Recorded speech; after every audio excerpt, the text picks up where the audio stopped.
Aspirants, I welcome you all at परचम classes. तो आज की क्लास के अंदर हम लोगों को सितंबर मंथ के जो भी फाइनेंस अफेयर आए हैं, जो भी बैंकिंग अफेयर्स आए हैं, उनको रिवाइज करना है। हम वीकली करते हैं। वीक के अंदर हम लोगों ने अपने सेशंस को देखा था, ठीक है, कि वीकली फाइनेंस अफेयर्स क्या क्या आए हैं। अब जो स्टूडेंट्स वीक में अपना वक्त नहीं दे पाते हैं, इतना वक्त नहीं दे पाते हैं कि पूरे हफ्ते की हफ्ते वो न्यूज को कवर करें, उन स्टूडेंट्स के लिए जो मंथली है वो बहुत बेनिफिशियल है। तो मंथली अफेयर सितंबर मंथ जो अभी बीता मंथ है, तो उसके अंदर क्या क्या न्यूज आई थी उसको हम एक बार देख लेते हैं। जो भी इंपॉर्टेंट है एग्जामिनेशन पॉइंट ऑफ व्यू से, उन सभी चीजों को हम रिवाइज करेंगे। ठीक है, तो आगे बढ़ने से पहले आप लोगों के लिए बहुत ही बेहतरीन और गुड न्यूज है। बहुत सारे स्टूडेंट्स को इंतजार था इस चीज का। एसएससी जनरल अवेयरनेस टारगेट 2024 2024 के लिए जो भी स्टूडेंट्स अपीयर होना चाह रहे हैं, जो भी स्टूडेंट्स 2024 में एग्जाम देना चाह रहे हैं एसएससी का या एसएससी जैसे बाकी एग्जाम्स का, ना केवल एसएससी बल्कि एसएससी जैसे बाकी एग्जाम्स के लिए भी ये कोर्स जो हमारा नया आया है ये बहुत बेनिफिशियल रहने वाला है। देखो इसमें आपको क्या मिलेगा। Polity, economics, history, science, geography, static GK यानी फुल फ्लेजेड जीएस का सेक्शन आपको एक ही जगह पे मिल जाएगा, एक ही छत के नीचे, एक ही कोर्स में आपको मिल जाएगा। अब आपके दिमाग में ये सवाल आएगा कि मैम अब की बार नया क्या है। तो नया आपको क्या मिलेगा। रिकॉर्डेड लेक्चर पहले भी थे, अब भी हैं। अब फर्क क्या है, जो भी अपडेटेड चीजें हैं वो आपको मिलेंगी। डाउनलोडेबल पीडीएफ्स पहले भी थी, अब भी आप पीडीएफ्स को डाउनलोड कर सकते हैं। लेकिन अब की बार बहुत बेहतरीन एक चीज हमने इंक्लूड की है, that is live problem solving sessions. मतलब जिन भी स्टूडेंट्स को डाउट होगा वो टीचर्स के साथ लाइव इंटरेक्ट कर सकेंगे और अपने डाउट्स को क्लियर कर सकेंगे। ठीक है, उसके बाद डिटेल्ड प्रीवियस ईयर क्वेश्चंस की डिस्कशन भी हम लोग करेंगे। आपको कोर्स के अंदर ही कोई अलग से किताब नहीं खरीदनी आपको पीवाईक्यू के लिए, कहीं पे आपको यूट्यूबर्स के साथ परेशान होने की जरूरत नहीं पड़ेगी पीवाईक्यू के लिए। आपको कोर्स के अंदर बहुत ही अच्छे से विद एक्सप्लेनेशन सारी वीडियोस मिल जाएंगी और 10 मॉक पेपर्स भी आपको मिलेंगे जो हमारी टीम ने, बहुत जिनको एक्सपीरियंस है, एक्सपीरियंस्ड टीम ने जो मॉक पेपर तैयार किए हैं वो भी आपको इसी के अंदर इंक्लूड मिलेंगे। ठीक है, पहले की तरह ही जैसे आप इंडिविजुअल कोर्स भी ले पाते थे वो फैसिलिटी अभी भी हमने रखी है, क्योंकि कभी कभी स्टूडेंट पूरा बैच नहीं लेना चाहता है, कोई एक या दो सब्जेक्ट की वो तैयारी करना चाहता है, तो वो वाला ऑप्शन अभी भी आपके पास है। तो मैं आप लोगों को क्या कराऊंगी, मैं आपको पॉलिटी और इकोनॉमिक्स का सेक्शन आपको कराऊंगी जो इंडिविजुअल पढ़ना चाहता है, और कोर्स के अंदर भी पॉलिटी इकोनॉमी मैं ही करवा रही हूँ। तो एसएससी पॉलिटी के अंदर ये सारी चीजें जो मैंने आपको बताई, ठीक है, एसएससी इकोनॉमी का कोर्स भी इसी तरीके से आपको बिल्कुल अपडेटेड मिलेगा। जो भी रिसेंट अमेंडमेंट्स हुई है वो सारी चीजें भी उसके अंदर इंक्लूडेड है। ठीक है, तो ये तो था टारगेट 2024 की बातें। अब हम शुरू करते हैं अपने रिवीजन।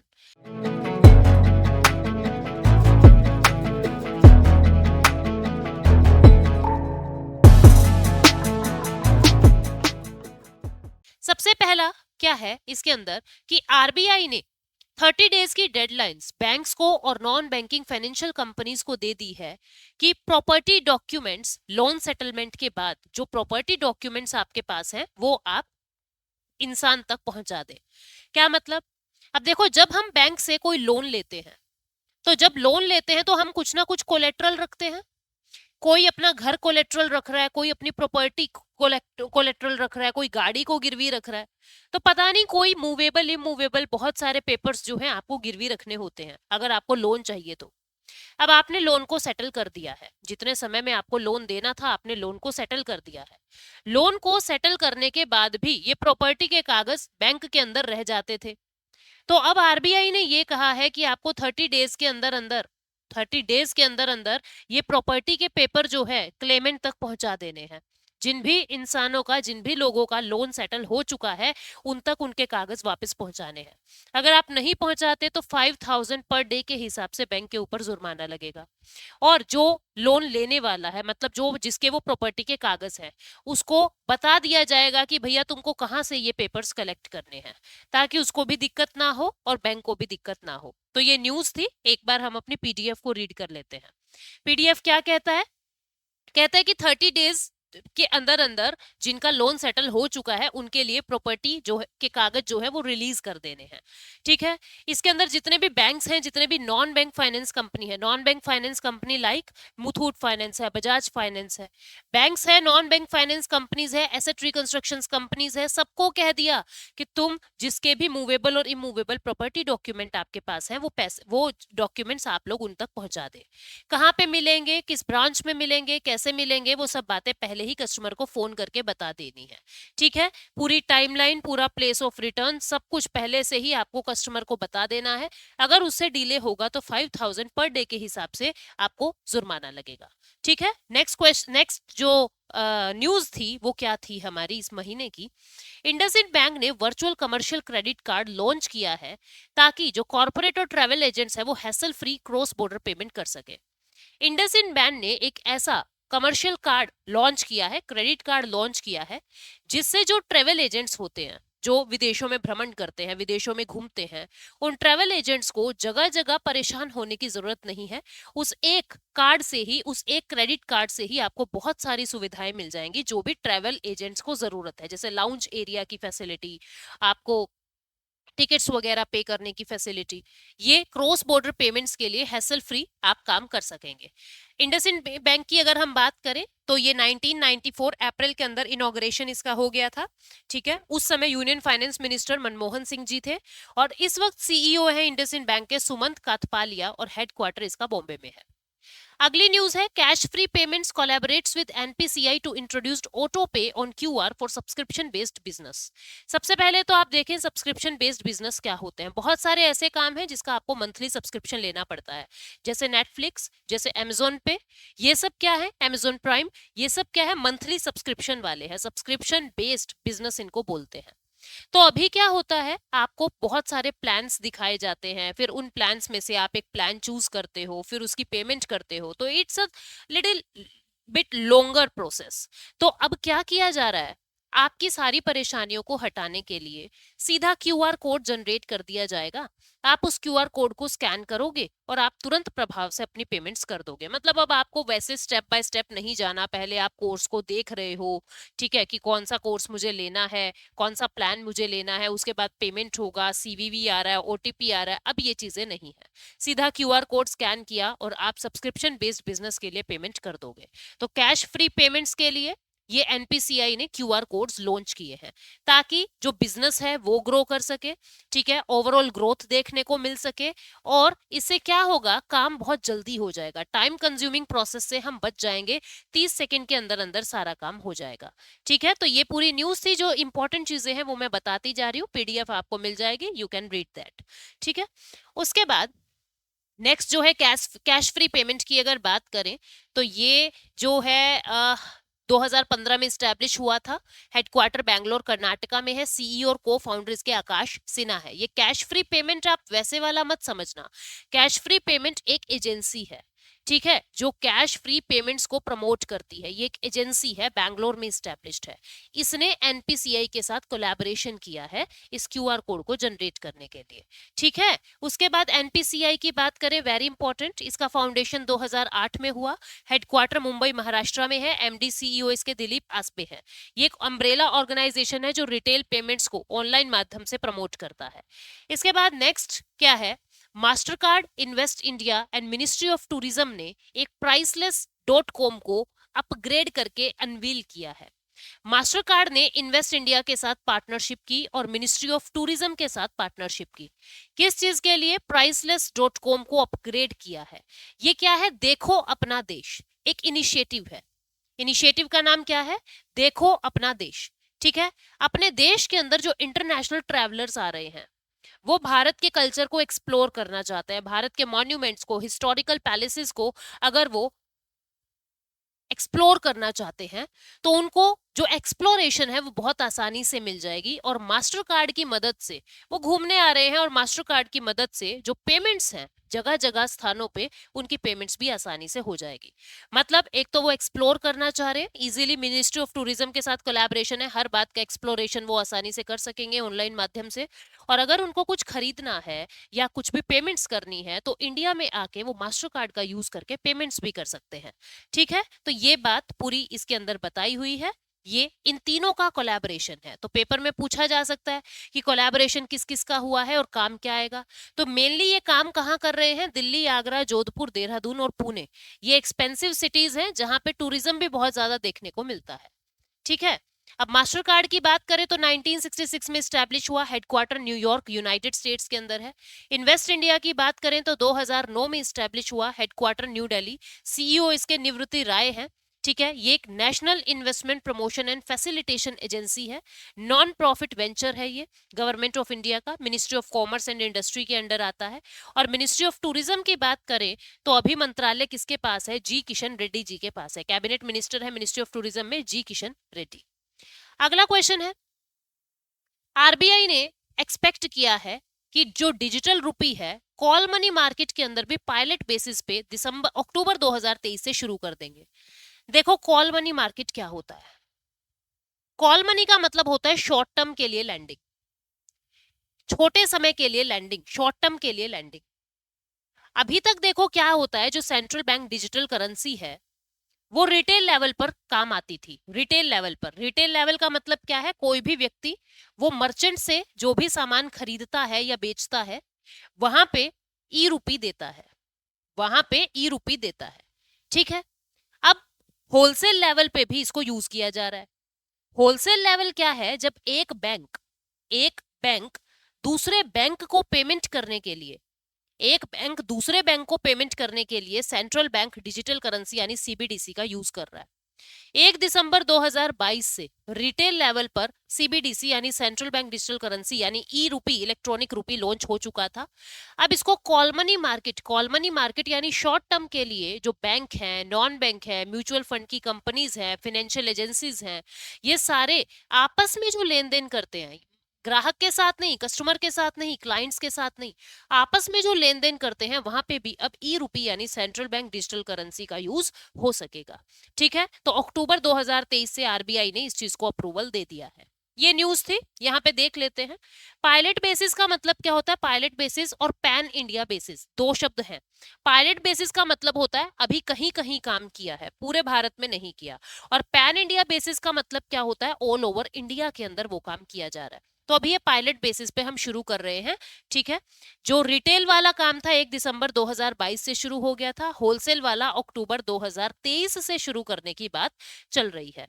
तो पार्टिसिपेटेड बैंक अभी कितने हैं? 9 बैंक्स हैं जिनके बीच में जो ये सामान है यानी जो कार्ड्स है उसके माध्यम से पेमेंट होएगी। Sorry, central bank digital currency है उसके माध्यम से पेमेंट होएगी। ठीक है, 9 बैंक्स कौन कौन से हैं? ये हैं state bank of India, bank of Baroda, union bank of India, और भी 6 बैंक्स और हैं, 3 यहाँ पे लिखे हुए हैं। ये सब आपस में जो लेन देन करेंगे वो इलेक्ट्रॉनिक रूपी के माध्यम से करेंगे। ठीक है, ये सब न्यूज यहाँ पे दी हुई है। HDFC bank, ICICI, Kotak Mahindra, yes bank, IDFC और एचएसबीसी, ये 9 बैंक्स हैं। ठीक, इसके बाद कॉल मनी क्या है मैंने बता दिया। कॉल मनी होता है मनी एट कॉल, यानी शॉर्ट टर्म के लिए आपकी डिमांड्स को फुलफिल करने के लिए, यानी एक बैंक दूसरे बैंक की डिमांड्स को फुलफिल करने के लिए जो उधार दे रहा है शॉर्ट टर्म के लिए, उसको कॉल मनी कहते हैं। ठीक है, इसके लिए कोई प्रायर नोटिस की जरूरत नहीं है। कब मैच्योर होगा, कब वापस दोगे, कोई नोटिस की जरूरत नहीं है। तुरंत प्रभाव से ले लेते हैं और तुरंत प्रभाव से ही हम दे देते हैं। इंटरबैंक कॉल मनी मार्केट क्या होता है? इंटरबैंक का मतलब होता है एक बैंक दूसरे बैंक को दे रहा है। ना केवल बैंक बल्कि इसके अंदर म्यूचुअल फंड की company, large corporation, insurance company, financial institutions, ये भी इंक्लूड हो जाते हैं। एक एजेंसी, एक बैंक, एक म्यूचुअल फंड की कंपनी, एक लार्ज कॉर्पोरेट दूसरे को शॉर्ट टर्म के लिए जब उधार देता है, इसको इंटरबैंक कॉल मनी रेट कहा जाता है। नेक्स्ट न्यूज है, RBI governor Shaktikanta Das urges fintech companies to establish self regulatory organisation. देखो, जो हमारे आरबीआई गवर्नर है शक्तिकांत दास, वो बैंक्स को क्या कह रहे हैं कि आप खुद को रिकॉग्नाइज कराओ एक सेल्फ रेगुलेटरी ऑर्गेनाइजेशन की तरह। एसआरओ होता क्या है? ये एक एनजीओ है, नॉन गवर्नमेंटल ऑर्गेनाइजेशन। ये हर बैंक के अंदर होगी और इसका काम क्या होगा? इसका काम ये होता है कि आप जो भी रूल्स रेगुलेशन है क्लाइंट्स के पॉइंट ऑफ व्यू से, बैंक के पॉइंट ऑफ व्यू से, क्या वो फॉलो किए जा रहे हैं? कहीं किसी क्लाइंट को प्रॉब्लम तो नहीं हो रही, किसी तरीके की कोई समस्या तो नहीं हो रही, किसी सर्विस में कोई डिले तो नहीं हो रहा?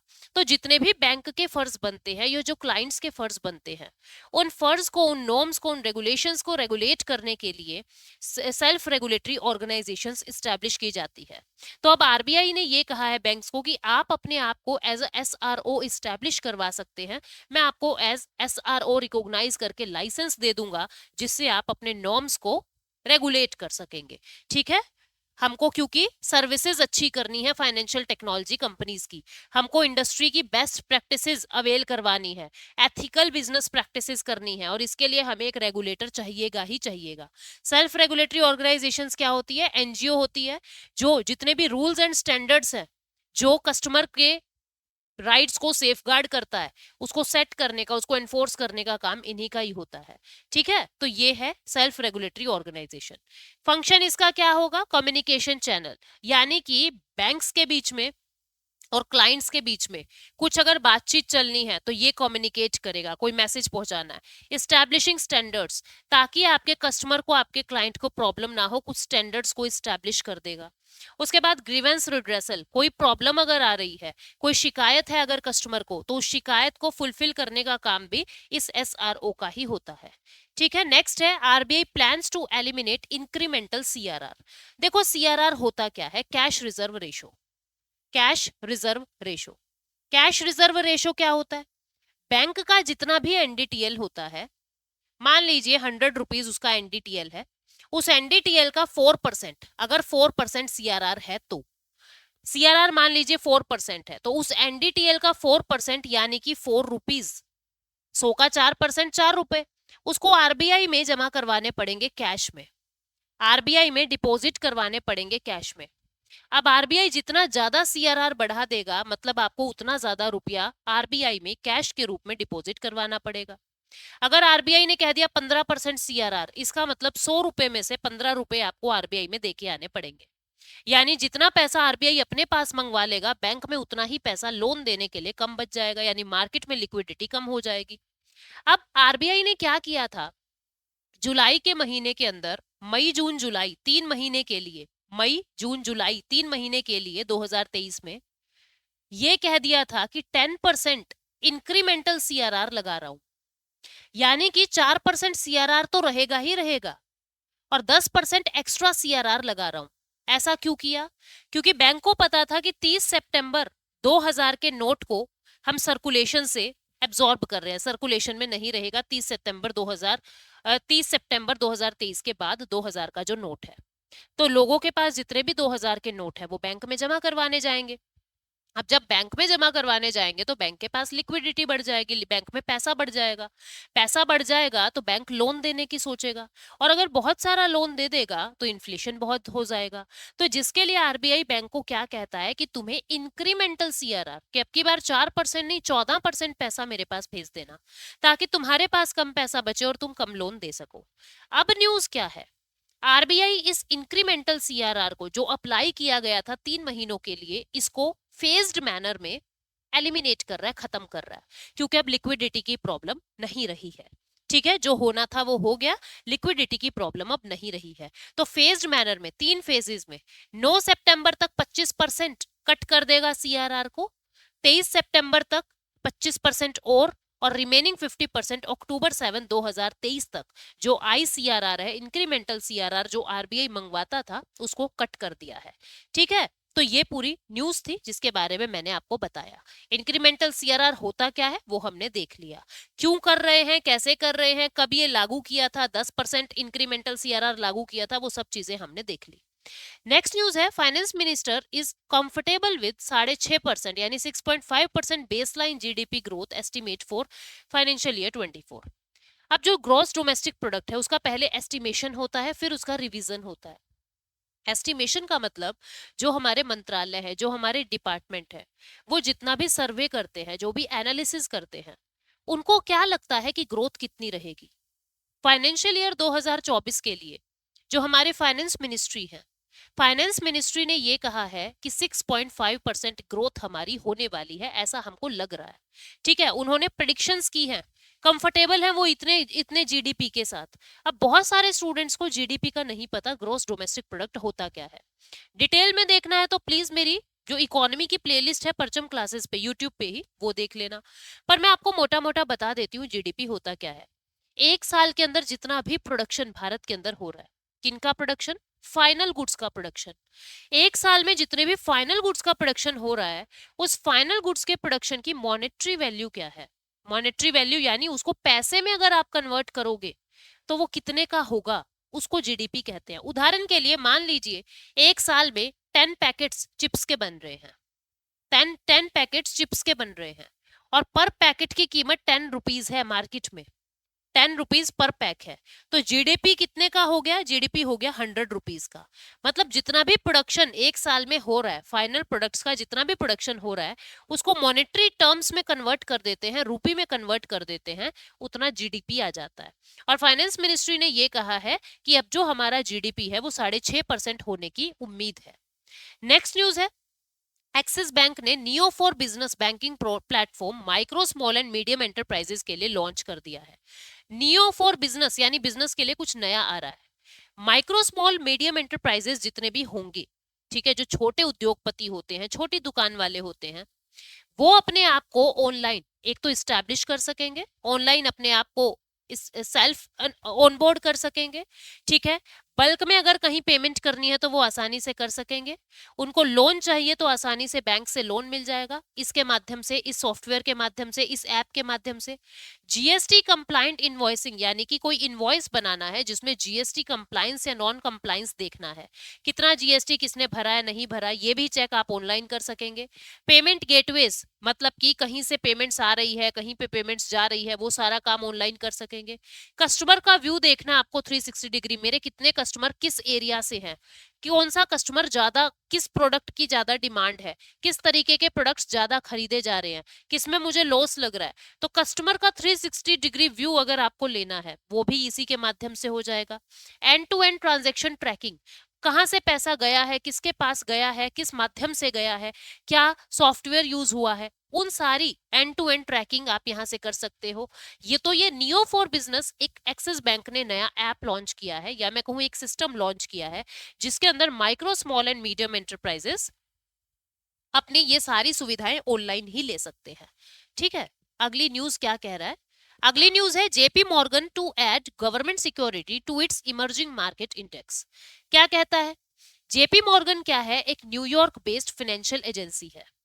अब इसने क्या कहा किया है, इंडिया की जो गवर्नमेंट सिक्योरिटीज है, मतलब इंडिया के जो वो पेपर हैं जिनके माध्यम से सरकार पैसा लेती है, गवर्नमेंट पैसा मांगती है, उधार मांगती है, अब ये जो गवर्नमेंट सिक्योरिटी है ये फॉरेन के अंदर लॉन्च करने की बात कर रहा है।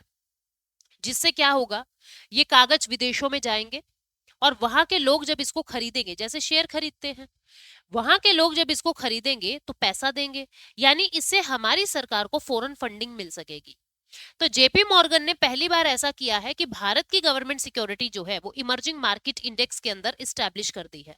ठीक है, ये कब से होगा? जून 2024 यानी 28 जून 2024 से 31 मार्च 2025 तक की अभी डेडलाइन डाली है। शुरुआत में 1% वेटेज ही हमारा उनके इंडेक्स में रहेगा, धीरे धीरे वो 10% तक बढ़ जाएगा मार्च 2025 तक। ठीक है, जेपी मॉर्गन क्या है? अमेरिकन का फाइनेंशियल इंस्टीट्यूशन है जो इन्वेस्टमेंट बैंकिंग, एसेट मैनेजमेंट इनके लिए फेमस है। इसका फाउंडेशन 1871 में हुआ, फाउंडर इसके जेपी मॉर्गन है और हेडक्वार्टर इसका न्यूयॉर्क सिटी के अंदर है। नेक्स्ट न्यूज है, एशियन डेवलपमेंट बैंक ने हमारी जीडीपी ग्रोथ 6.3% कही है। हमारे फाइनेंस मिनिस्टर ने कितनी कही थी? फाइनेंस मिनिस्टर ने 6.5%, और एशियन डेवलपमेंट बैंक ने कितनी कही है? 6.3%। क्यों? क्योंकि एशियन डेवलपमेंट बैंक को बहुत सारी ऐसी दिक्कतें लगी कि मुझे लग रहा था कि ज्यादा ग्रो करेंगे लेकिन नहीं कर पा रहे हैं। एक वजह है मॉनसून, दूसरी वजह है फूड इन्फ्लेशन, तीसरी वजह है ग्लोबल डिप्रेशन, ग्लोबल रिप्रेशन, पूरे ग्लोब के अंदर, पूरी दुनिया के अंदर ही अभी आर्थिक मंदी चल रही है। ठीक है, तो जिसके कारण भारत पे भी इम्पैक्ट पड़ेगा, और 6.3% ग्रोथ रहने की उम्मीद है, जो 6.4% जताई थी, लेकिन अब क्या कहा जा रहा है कि 6.3% रहेगी। सोचा कितना था 6.4, लेकिन अब उसको घटा के एशियन डेवलपमेंट बैंक ने 6.3% कर दिया है। ठीक है, उसके बाद नेक्स्ट न्यूज है एको लॉन्चेस कैंपेन हेल्थ इंश्योरेंस की सुबह हो गई मामू for its newly introduced echo platinum health plan. ये क्या है? एको एक इंश्योरेंस कंपनी है, ठीक है, एक प्लैटिनम हेल्थ प्लान इन्होंने जारी किया है। इंश्योरेंस स्कीम का नाम क्या होगा? हेल्थ इंश्योरेंस की सुबह हो गई मामू। ये क्या है? एक न्यूली इंट्रोड्यूस्ड स्कीम है। अभी क्या होता है, हमको हॉस्पिटल में एडमिट होना पड़ता है अगर हमको इंश्योरेंस का पैसा चाहिए तो। एडमिट होने के बाद अगर आपके 100 रुपया खर्च हुए हैं तो आपको 80%, 85%, 75% इतना ही रीइंबर्स होता है। अलग अलग स्कीम की अलग अलग तरीके हैं। आपको वो पैसा क्लेम करने में बहुत दिक्कत उठानी पड़ती है। वेटिंग टाइम आपका होता है कि अभी तो हमने जमा ही किए हैं कागज, 1 महीना 2 महीना, कभी कभी तो 6-6 महीने लग जाते हैं पैसा वापस आने में। तो ये हेल्थ इंश्योरेंस की सुबह हो गई मामू एक ऐसी स्कीम है जिसके अंदर 0 वेटिंग टाइम होगा। जैसे ही आप अप्लाई करोगे आपको पैसा मिल जाएगा। दूसरा, 100% बिल मिलेगा। और अभी तक क्या होता था, आपके लिए बीमारियां सेलेक्टेड होती थी कि किडनी फेल हो गई पैसा दे देंगे, हार्ट अटैक आया पैसा नहीं देंगे, हार्ट फेल हो गया पैसा नहीं देंगे। ऐसा नहीं होगा अब। कोई भी बीमारी है, कोई लिमिट नहीं है, कितना भी पैसा, जितना भी आपका खर्च हो रहा है, आपको पक्के बिल जमा कराने हैं, 100% बिल आपका वापस मिलेगा। अभी क्या हो रहा है कि 6400 रुपए वाले कमरे का तो हम पैसा दे देंगे, 7000 वाला कमरा अगर आपने हॉस्पिटल में ले लिया तो हम पैसा नहीं देंगे। इसमें ऐसी कोई लिमिट नहीं होगी। आप कितने का भी खर्चा कीजिए, कितने का, बस आपके पास पक्के बिल होने चाहिए। और ये इंश्योरेंस स्कीम, उस कार्ड के माध्यम से आपको ये पैसा मिल जाएगा 0 वेटिंग पीरियड के साथ, 100% बिल पेमेंट। ठीक है, इससे फायदा क्या होगा? 0 waiting period, 100% bill payment, stress free claims, मतलब आपको कोई स्ट्रेस नहीं होगा। आप जब क्लेम करेंगे अपनी फाइल को तो बहुत इजी तरीके से वो क्लेम हो जाएगा। एको जनरल इंश्योरेंस एक private sector general insurance company है, ठीक है, जिसको इंश्योरेंस रेगुलेटरी डेवलपमेंट अथॉरिटी ने 2017 में रिकॉग्नाइज किया है। इस्टेब्लिशमेंट इसका 2016 में ही हो गया था। फाउंडर इसके वरुण दुआ है। पेरेंट ऑर्गेनाइजेशन इसकी Eko technology and service private limited है। फाउंडेशन इसका 3 नवंबर 2016 को और हेडक्वार्टर इसका बेंगलुरु में है। इसके बाद नेक्स्ट न्यूज क्या कहता है कि सिडबी ने 10,000 करोड़ रुपए राइट इशू से इकट्ठा करने का वादा किया है नेक्स्ट फिस्कल ईयर के अंदर। तो सिडबी क्या है? Small industries development bank of India. ये ऐसा ऑल इंडिया फाइनेंशियल इंस्टीट्यूशन है जो स्मॉल इंडस्ट्री के लिए पैसा इकट्ठा करता है उनकी डेवलपमेंट के लिए। तो अभी सिडबी ने ये कहा है मैं राइट इशू के माध्यम से 10,000 करोड़ रुपए लेके आऊंगा। तो ये होता क्या है राइट इशू, इसको समझ लीजिए। राइट इशू क्या होता है? राइट का मतलब अधिकार, राइट का मतलब अधिकार, राइट इशू, राइट का मतलब क्या है? अधिकार। इसमें क्या होगा स्टूडेंट्स, इसको समझना। राइट इशू में क्या होगा, जो ऑलरेडी एग्जिस्टेड लोग होते हैं ना, जिनके पास ऑलरेडी आपके शेयर हैं, जो ऑलरेडी शेयर होल्डर हैं, वो ऑलरेडी शेयर होल्डर को पहले मौका मिलता है।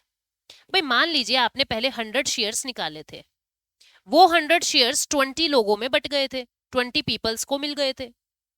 अब कंपनी को लग रहा है कि मुझे 100 शेयर्स और निकालने हैं या 50 शेयर्स और निकालने हैं। तो ये 50 शेयर्स पहले इन 20 लोगों से पूछे जाएंगे कि तुम्हें लेने हैं क्या। पहले तुम्हारा अधिकार है, पहली प्रेफरेंस तुम्हारी है। जब एग्जिस्टिंग शेयर होल्डर को ही नए शेयर्स मिल रहे हैं, इसको कहते हैं राइट इशू। तो ये कहा है सिडबी ने कि मैं 10,000 करोड़ रुपए जो है वो नेक्स्ट फिस्कल ईयर के अंदर राइट इशू से लाऊंगा, मतलब एग्जिस्टिंग शेयर होल्डर से लाऊंगा। 5,000 करोड़ 5,000 करोड़ करके 2 बार ये पैसा लाने की बात कह रहा है सिडबी। किस चीज के लिए? Small industries development bank of India के लिए। ठीक है, तो सिडबी के अंदर किसका कितना परसेंटेज है? सेंट्रल गवर्नमेंट के इतने परसेंट शेयर है, स्टेट बैंक ऑफ इंडिया के इतने परसेंट है, लाइफ इंश्योरेंस कॉर्पोरेशन के इतने हैं, रेस्ट जो है वो पब्लिक फाइनेंस इंस्टीट्यूशन और बैंक्स के लगे हुए हैं। ठीक है, इस बात को याद रखोगे।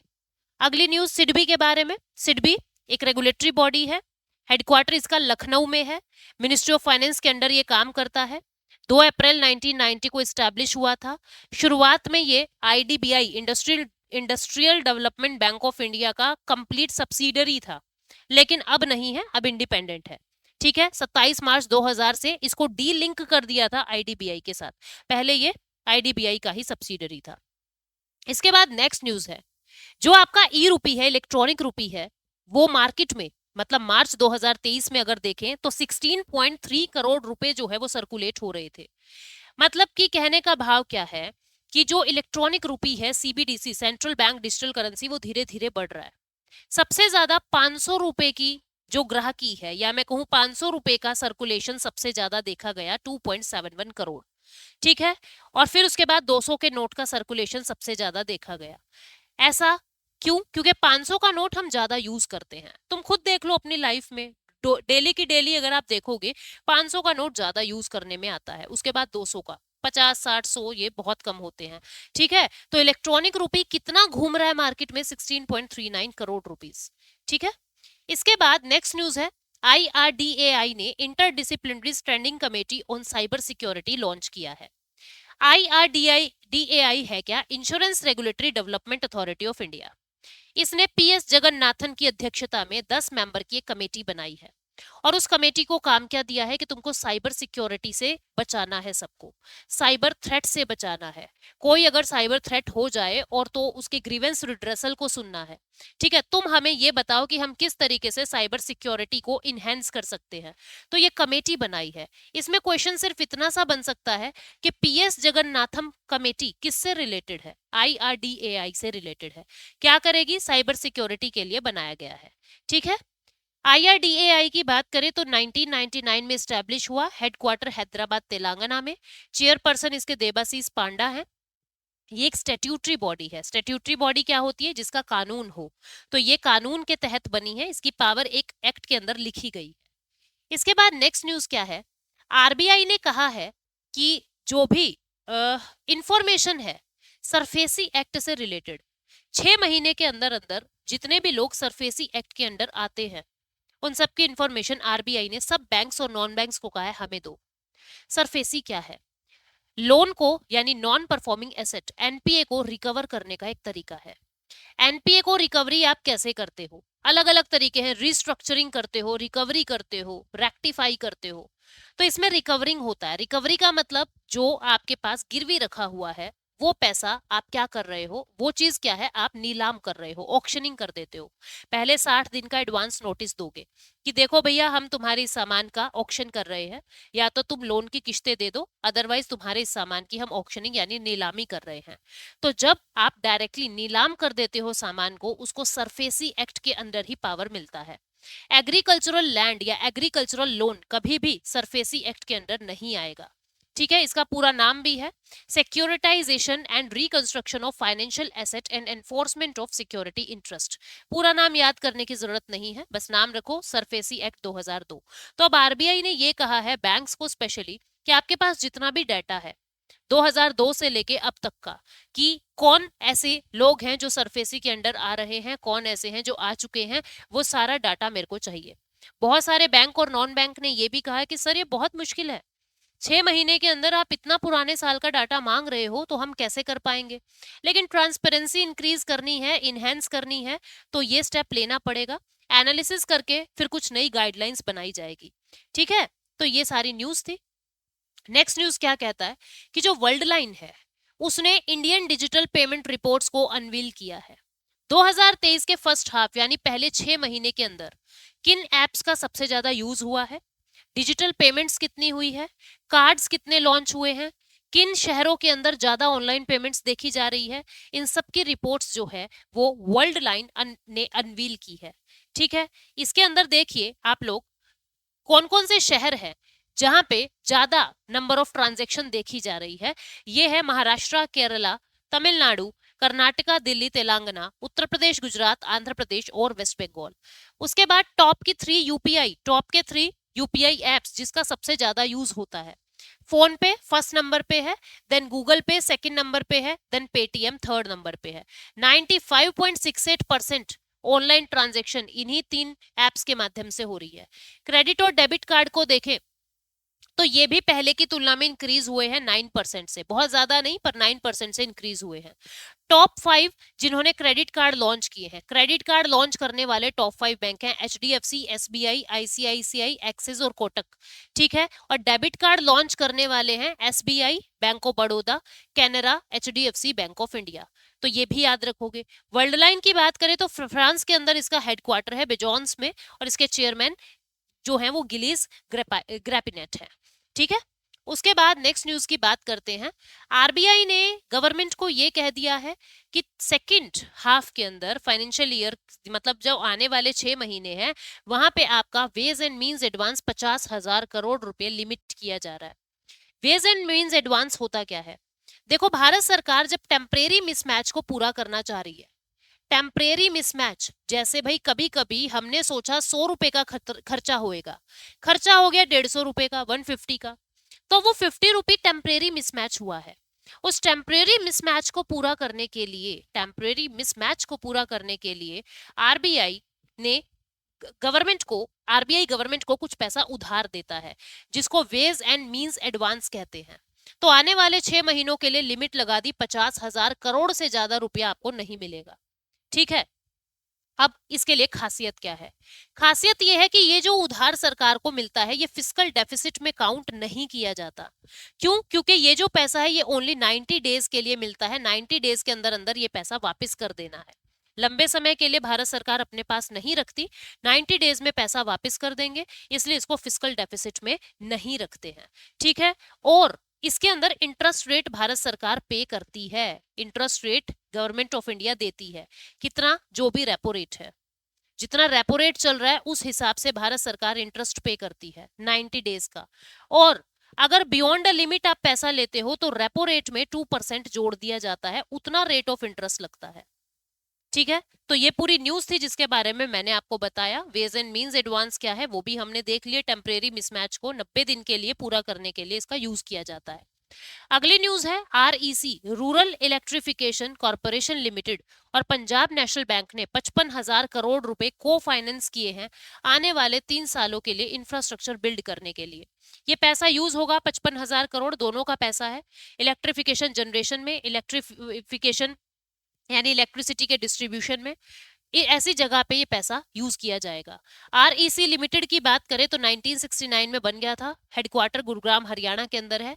चेयरमैन इसके विवेक कुमार देवागन है। इसका काम क्या है? रूरल इलेक्ट्रिफिकेशन कॉर्पोरेशन लिमिटेड है। ये बिजली की generation, transmission, distribution, renewable energy, इनके लिए काम करता है। PNB 1894 में बना है। हेडक्वार्टर नई दिल्ली के अंदर है। MD CEO इसके अतुल कुमार गोयल हैं और टैगलाइन है the name you can bank upon. ठीक है, इसके बाद नेक्स्ट न्यूज क्या है? Poonawalla Fincorp receives RBI approval for co branded credit card partnership with IndusInd bank. Poonawalla financial corporation जो है, RBI से इसको अप्रूवल मिल गया है कि तुम ऐसे क्रेडिट कार्ड लॉन्च कर सकते हो जिसके ऊपर को ब्रांडिंग हो सकती है। को ब्रांडिंग मतलब 2 लोगों की ब्रांडिंग, एक तो पूनावाला की, दूसरा जिस मर्चेंट के साथ आप कोलैबोरेट कर रहे हो उस मर्चेंट का लोगो भी वहां पे लगेगा। ठीक है, तो RBI ने इस को ब्रांडेड क्रेडिट कार्ड के लिए बोल दिया है कि आप ऐसा कर सकते हो और 3 महीने के अंदर अंदर ये कार्ड जो है वो लॉन्च हो जाएंगे। ठीक है, समझ रहे हो? इससे मर्चेंट का लोगो जो है वो भी आपको दिखेगा। ठीक, तो पूनावाला फिनकॉर्प लिमिटेड की बात करें तो हेडक्वार्टर पुणे महाराष्ट्र में है और चेयरमैन इसके आधार पूनावाला है। इंडसइंड बैंक की बात मैंने आपको पहले भी बताई थी। उसके बाद RBI ने कपोल कोऑपरेटिव बैंक का लाइसेंस जो है वो कैंसिल कर दिया है। क्यों? क्योंकि RBI ने जितने कैपिटल की जरूरत बताई थी कि इतना कैपिटल बैंक बनाने के लिए होना चाहिए, उतना कैपिटल कपोल कोऑपरेटिव बैंक जुटा नहीं पा रहा था, जिसके कारण इसका लाइसेंस कैंसिल कर दिया है। अब लाइसेंस कैंसिल कर दिया है तो इसका मतलब क्या हुआ? आज के बाद, मतलब जब से लाइसेंस कैंसिल हुआ है उसके बाद से कोई भी कस्टमर ना तो इसमें डिपॉजिट करवा सकता, ना ही इससे लोन ले सकता। तो जो ऑलरेडी डिपॉजिट करवा चुके हैं उनका क्या होगा? तो एक कानून होता है DICGC एक्ट। कानून क्या है? DICGC act, deposit insurance credit guarantee. ठीक है, deposit insurance credit guarantee act होता है DICGC एक्ट। इसके अंदर deposit insurance credit guarantee corporation ये क्या करती है? आपके बैंक के अंदर जितना भी पैसा उसको री इंश्योर करती है, री इंश्योरेंस करती है। आपने कितना भी पैसा जमा करवा रखा है बैंक पे, लेकिन इंश्योरेंस केवल 5 लाख रुपए का ही होता है। तो 5 लाख रुपए तो एक बार हर कस्टमर को मिल जाएंगे। वैसे जब सर्वे किया गया तो देखा गया 96% कस्टमर ऐसे हैं जिनका 5 लाख से कम रुपया ही बैंक में है, तो उनको तो मिल ही जाएगा उनका पैसा, 1 लाख 2 लाख 3 लाख जितना भी है। जिनका 5 लाख से ज्यादा है तो एक बार 5 लाख मिल जाएंगे उनको। फिर जो बचा हुआ उनका पैसा है वो जब बैंक को हम लिक्विडेट करेगा आरबीआई, तो वो पैसा उनको मिल जाएगा। ठीक है, तो इसका लाइसेंस जो है वो कैंसिल कर दिया है। इसके बाद नेक्स्ट न्यूज है कि IREDA ने बैंक ऑफ महाराष्ट्र के साथ फाइनेंसिंग रिन्यूएबल एनर्जी प्रोजेक्ट के लिए मेमोरेंडम ऑफ अंडरटेकिंग साइन कर दिया है। IREDA ये क्या है? ये है मिनी रत्ना गवर्नमेंट। ठीक है, ये एक इंडियन एंटरप्राइजेस है, ministry of new and renewable energy के अंडर आती है। अब इसने क्या किया, बैंक ऑफ महाराष्ट्र के साथ कोलैबोरेशन किया है। क्या करेंगे ये? कुछ बॉन्ड्स के अंदर पैसा इन्वेस्ट करने के लिए, मतलब कुछ बॉन्ड्स जारी करेंगे, जिससे क्या होगा, जो भी पैसा आएगा उससे रीन्यूएबल एनर्जी प्रोजेक्ट्स जो है वो लगाए जाएंगे। ठीक है, इसकी इस्टेब्लिशमेंट 1987 में हुआ, हेडक्वार्टर नई दिल्ली में है, चेयरमैन और मैनेजिंग डायरेक्टर प्रदीप कुमार दास हैं। ठीक है, ministry of new and renewable energy के अंडर ये आते हैं। इसके बाद नेक्स्ट न्यूज क्या है, ट्रूकैप ने और HDFC बैंक ने को लैंडिंग के लिए, मतलब जो अंडर सर्व्ड MSME बोरोवर्स हैं, ऐसे MSME बोरोवर्स हैं जिनको सर्विसेज नहीं मिल पाती है, जिनको लोन नहीं मिल पाता है, उन MSME बोरोवर्स के लिए ट्रूकैप ने और HDFC बैंक ने को लैंडिंग कोलैबोरेशन किया। मतलब हम मिल के लैंड करेंगे, हम मिल के पैसा देंगे। ठीक है, इन दोनों को, किनको? MSME बोरोवर्स को, ऐसे बोरोवर्स जो अंडर सर्व्ड हैं, जो रूरल एरिया के अंदर रह रहे हैं, नॉन अर्बन एरिया के अंदर रह रहे हैं, और जिनको ना तो ज्ञान कैसे पैसा मिलेगा और ना ही पैसा मिल पाता, तो उनको ये दोनों मिलके पैसा देंगे। ठीक है, तो ये पूरी न्यूज थी। ठीक, इसके बारे में बाकी जो डिटेल्स हैं वो आप पढ़ सकते हैं, जो काम की चीज है वो मैं आपको बता रही हूँ। उसके बाद ये है कि SBI ने जो योनो, इनका योनो बैंक, योनो डिजिटल जो ऐप है, उसके ऊपर जो अब NRI लोग होंगे, नॉन रेजिडेंट इंडियंस, वो अपने खाते दूर बैठे खुलवा सकते हैं, उनको भारत में विजिट करने की जरूरत नहीं है। किस तरीके के अकाउंट्स खुलवा सकते हैं? एक तो NRE खाता और NRO खाता। NRE मतलब नॉन रेजिडेंशियल एक्सटर्नल रूपी अकाउंट, और नॉन रेजिडेंट ऑर्डिनरी अकाउंट। दोनों में फर्क क्या है वो देख लीजिए। जो NRE अकाउंट होता है, NRE अकाउंट NRI लोगों का खुलेगा, और NRO अकाउंट भी NRI लोगों का खुलेगा। आप या मैं अगर चाहें कि हम अपना खाता खोल ले NRE या NRO, ऐसा पॉसिबल नहीं होगा। NRE उनका खुलेगा, जैसे मान लीजिए प्रियंका चोपड़ा है, NRI है, अमेरिका में रह रही है, अब अमेरिका से वो कुछ कमा रही है और उनका मन है कि मैं इंडिया में जमा करवाऊं, तो जो उनकी फॉरेन अर्निंग है वो अगर वो इंडिया में जमा करवाना चाहती हैं तो NRE अकाउंट खुलेगा। ये पैसा फ्रीली आप कभी भी वापस मंगवा सकते हो, टैक्स फ्री होता है। ठीक है, इससे भारत को क्या फायदा है, हमें कुछ समय के लिए फॉरेन करेंसीज मिल जाती हैं। और NRO अकाउंट, जैसे प्रियंका चोपड़ा का, कभी तो अंबाला में घर रहा होगा, अंबाला में पली बड़ी है, मान लीजिए वो उसको रेंट पे चढ़ा के और अमेरिका चली गई, अब उस घर से उसको जो अर्निंग हो रही है, मतलब इंडिया में रहते हुए उसको जो अर्निंग हो रही है, वो पैसा अगर वो बैंक में जमा करवाना चाहे तो वो NRO अकाउंट में जमा करवाएगी। ठीक है, तो इसमें पैसा वापस मिलने में थोड़ी दिक्कत होती है, फ्रीली रिपैट्रिएशन नहीं होता इसका, और इनकम टैक्स भी इस पे लगेगा क्योंकि आप भारत से ही कमा रहे हो। NRE खाते में जो जॉइंट अकाउंट होगा वो दूसरे NRI के साथ ही हो सकता है। प्रियंका चोपड़ा और सानिया मिर्जा आपस में, दोनों ही NRI है, आपस में अपना जॉइंट अकाउंट खुलवा सकती है। NRO खाता जो है वो किसी NRI को अगर खुलवाना है तो इंडियन रेजिडेंट के साथ ही जॉइंट अकाउंट खुलवा सकता है। इसके बाद है RBI ने बेसल 3 कैपिटल फ्रेमवर्क्स को इंप्लीमेंट करने के लिए कहा है ऑल इंडिया फाइनेंशियल इंस्टीट्यूशन के लिए। ऑल इंडिया फाइनेंशियल इंस्टीट्यूशन 5 हैं भारत में। सिडबी है, ठीक है, जैसे कौन कौन से हैं आप देख लीजिए, नाबार्ड है, नैबफिड है, नेशनल हाउसिंग बैंक है, सिडबी है, ठीक है, और एक्सिम बैंक है, export import bank of India. ये 5 क्या है, ये 5 जो है ऑल इंडिया फाइनेंशियल इंस्टीट्यूशन है। RBI ने ये कहा है आपको भी बेसल 3 नॉर्म्स को फॉलो करना पड़ेगा। ये बेसल 3 नॉर्म्स क्या थे, वीकली सेक्शन में मैंने डिटेल में बताए हैं। ठीक है, आप वहां जाके देख लेंगे। अभी मैं मोटा मोटा आपको ये बता रही हूँ। बेसल क्या है, स्विट्जरलैंड का एक शहर है, वहां पे मीटिंग होती है 2010 में, और इस मीटिंग में ये कहा जाता है कि आप अपने बैंक्स को और नॉन बैंक्स को हेल्दी रखने के लिए, बचाने के लिए किन किन नॉर्म्स का पालन करोगे।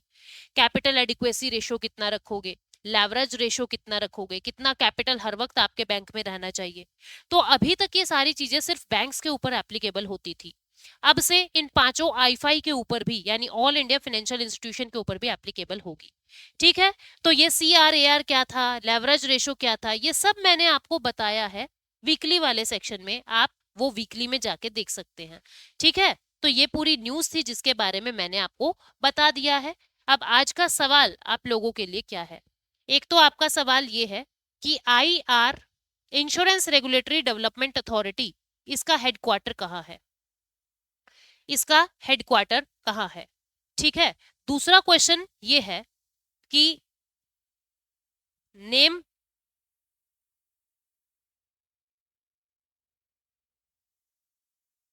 The amount which is borrowed by government of India, which is borrowed by government of India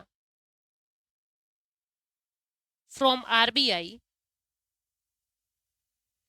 to fulfill